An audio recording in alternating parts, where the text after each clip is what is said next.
संसद सत्र के तीसरे दिन रायबरेली से सांसद राहुल गांधी का नया अवतार दिखाई दिया। वो जिस अंदाज में नजर आए वो राहुल गांधी की नई कहानी बयां कर रहा है। आज राहुल गांधी हमेशा से ज्यादा कॉन्फिडेंट दिखाई दिए, लेकिन कुछ ऐसा भी हुआ जिसने उनके कॉन्फिडेंस को हिलाने की कोशिश की। नए सदन में, नए लोकसभा सत्र में आज राहुल गांधी भी बिल्कुल नए नजर आए। उनका अंदाज, उनका पहनावा, उनकी बॉडी लैंग्वेज, उनकी भाषा, सब कुछ बदला बदला सा नजर आया। कल शपथ ग्रहण में राहुल गांधी टी शर्ट में थे, लेकिन आज सुव्यवस्थित खद्दरधारी रूप में।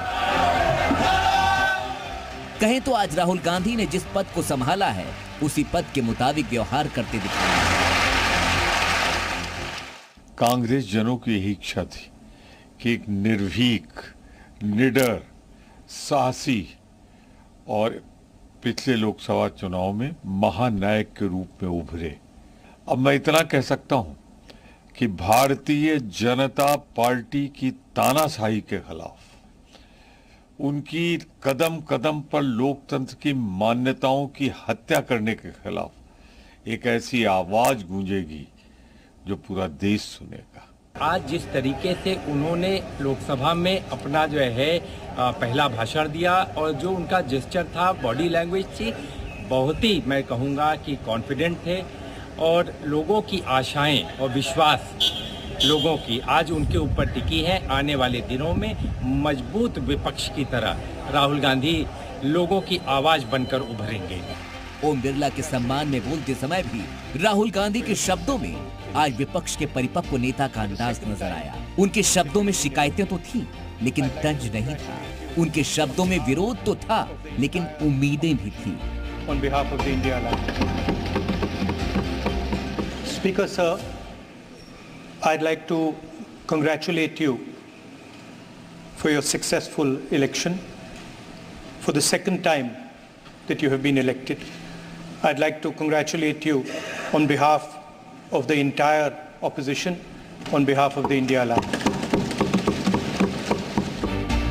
कुल मिलाकर आज राहुल गांधी बिल्कुल नायक के रूप में नजर आए, वो भी अजब आत्मविश्वास के साथ। लेकिन कुछ समय बाद ऐसा वक्त भी आया जब राहुल गांधी का आत्मविश्वास दिखता दिखाई दिया।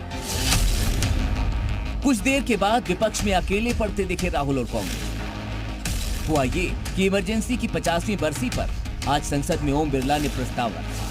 ये सदन 1975 में देश में आपातकाल इमरजेंसी लगाने के निर्णय की कड़े शब्दों में निंदा करता है।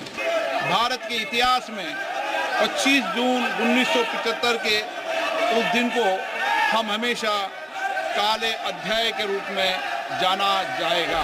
मौन रखते हैं। उस प्रस्ताव का सिर्फ कांग्रेस ने ही विरोध किया, बाकी उन्हीं के साथी टीएमसी से लेकर समाजवादी पार्टी, आरजेडी और लेफ्ट सब ने इस मुद्दे पर खामोशी रखी।